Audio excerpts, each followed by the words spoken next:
Hello, welcome to this ink drawing demo. My name's Tori, and in this video I'm working on this ink drawing of a tiger. I'm going to go over the materials I used and describe the process a bit for anyone who's trying to get into traditional inking. It's a notoriously difficult medium to work with, and so lately I've been experimenting with some different techniques. And after I go over that, I'll talk a little bit about this channel and sort of what I'm thinking about with making videos and what I want to do here. This is something I've been wanting to do for a long time. Okay, so the paper that I'm using is a small size of the Canson mixed media paper. They just come in notebooks. This one, they have like a light blue color, and I like using it for inking because it's sturdy enough to handle a little bit of water. And in this drawing I'm using some ink wash, so I'm using more water than just regular pen and ink drawing. I believe the brush that I'm using is a number 2 Winsor Newton synthetic brush. I'll put it up on the screen. I'm pretty sure that's what it is, and I'm using I'm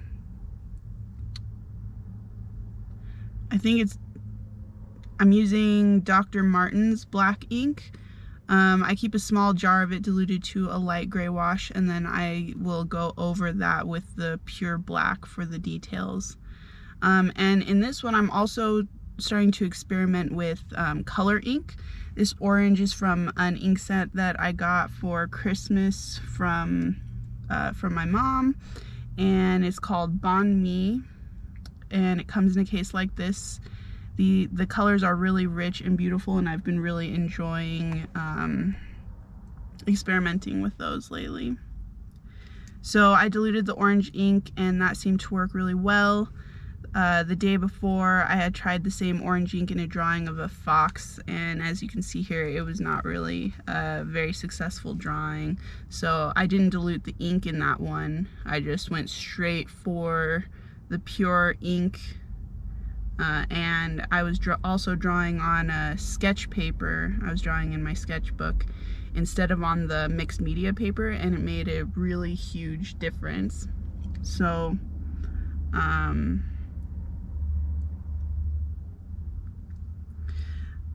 I bought a case of these little containers where I can put different dilutions of ink.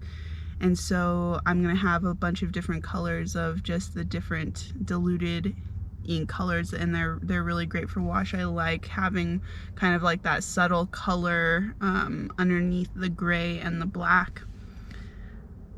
This drawing, it came from an online course from New Masters Academy called Introduction to Inking. It's a little bit newer. The instructor is named Miles Yoshida, and he does a really wonderful job of demonstrating his methods and explaining things very thoroughly. Drawing a tiger was the assignment from week 7, and it's just in time.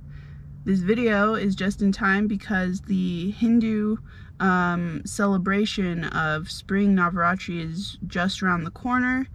It's a 9-day festival celebrating the goddess Durga, the Divine Mother, and if you see pictures of her, I'll put some up, that she's usually seen riding on the back of a tiger or sometimes a lion, and this is said to symbolize unlimited power. So I really hope I can draw some more tigers soon. I really enjoyed it, and I'm trying to build a visual library. I have a list going of all the things that I want to be able to draw from memory, and tigers are definitely on that list. So there's some different drills that I want to do in order to get those, get that visual library built and be able to draw these things just from memory.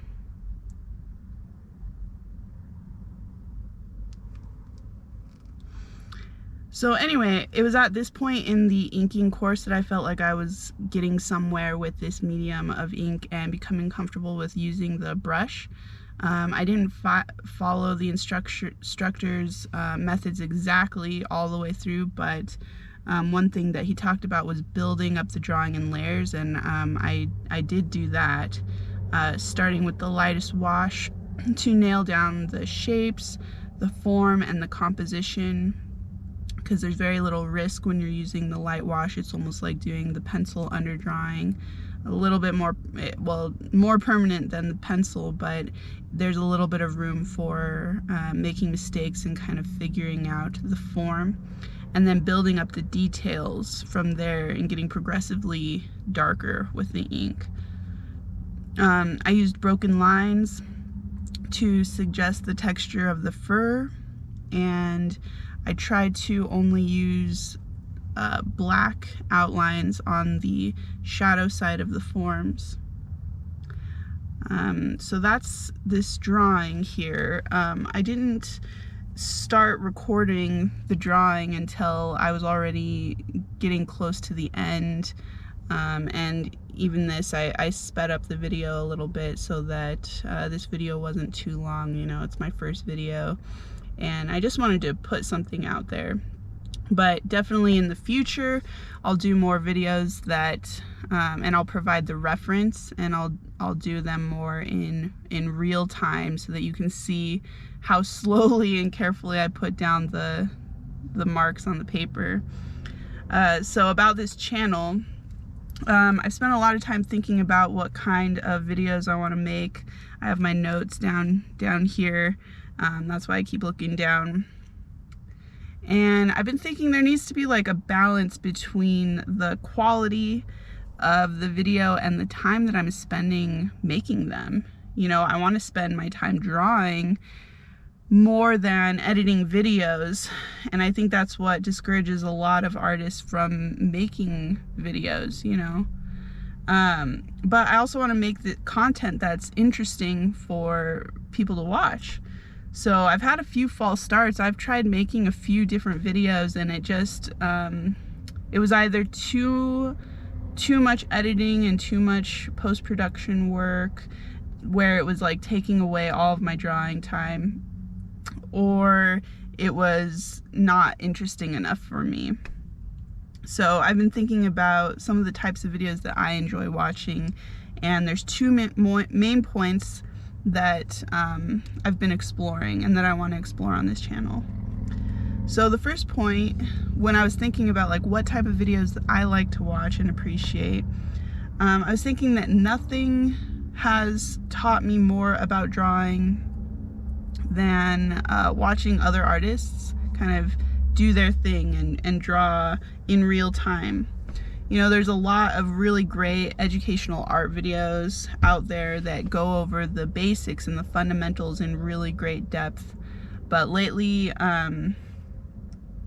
real-time demonstrations are like everything to me these days with drawing and improving. You know, like let's take anatomy for example.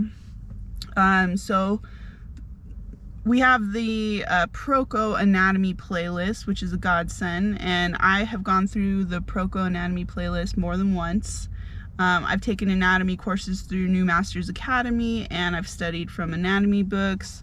I still do anatomy flashcards several times a week, but when it's time to actually draw a figure, and either from life or from a reference, and it comes down to the actual mark making, you know, nothing beats watching an artist who has really developed those skills making those decisions in real time. You know, for example, like I know the anatomy of the face, I've studied it, and the skull, but how I choose to express that information, it becomes a stylistic question. And that's something that only comes through drawing, and again and again and again, drawing a lot of faces in different angles and lighting scenarios. And so through this process of drawing faces again and again, you know, I started to see these patterns and these like problem areas in my drawings that I'm not quite satisfied with. So so then I start wondering, like, well, how do other artists handle these different situations? And that's when I started to go looking for these answers, you know, just trying to find other artists drawing and just seeing how they approach different scenarios. That's when I really started to see some real improvements in my drawings, and so that's usually what I'm seeking out. I'd like to provide that. Anyway, so recording myself drawing is easy enough, but I don't just want to, you know, put out drawing demos and then kind of slap some music on there and call it good. I have a lot more that I want to offer than just standalone drawing demos or time lapses. I know a lot of people don't, especially artists, they don't really get a lot out of the time lapses. It's cool to watch a painting come to life, you know, that took 5 hours, you know, come to life in 10 minutes. It's entertaining, but it's not very educational, right? So the second point that I've been thinking about is pairing these drawing demos with other types of content. I was thinking, like, most of the time when I'm drawing, when I'm practicing, I'm either drawing from life or I'm sitting in front of my computer with some reference on the screen. And then in the background, I usually have music or a mantra or some sort of video going on. Sometimes I really need to focus in and I'm fully absorbed in the drawing, so I don't like a lot of distractions. But there's a lot of times in drawing where I'm just warming up. You know, I have to get my eyes coordinated with my drawing hand, and that takes, you know, at least, you know, 10 to 15 minutes. And then also sometimes, like, a lot of the thinking is done with ink drawing. A lot of the thinking and concentration is required at the beginning of the drawing when you're doing the pencil work. But then doing the inking, it doesn't take as much of your focus if you kind of know what you're doing. So there's a lot of times in a drawing where it's very repetitive and it doesn't need my full attention, and I like to listen to something in the background. You know, also I like when artists share their stories and they show more of their life than just like the surface of their desk. You know, I like to see what people are passionate about, and I like to see their creative process because it brings their art to life more. You know where it's coming from. And so I figured I could maybe try and add a bit of vlogging to my videos and share some of the things that are interesting to me. Lately I've been very focused on ink drawing, and I've been looking at a lot of comic book artists. And I came across this Japanese documentary series called Manben, and it's so great.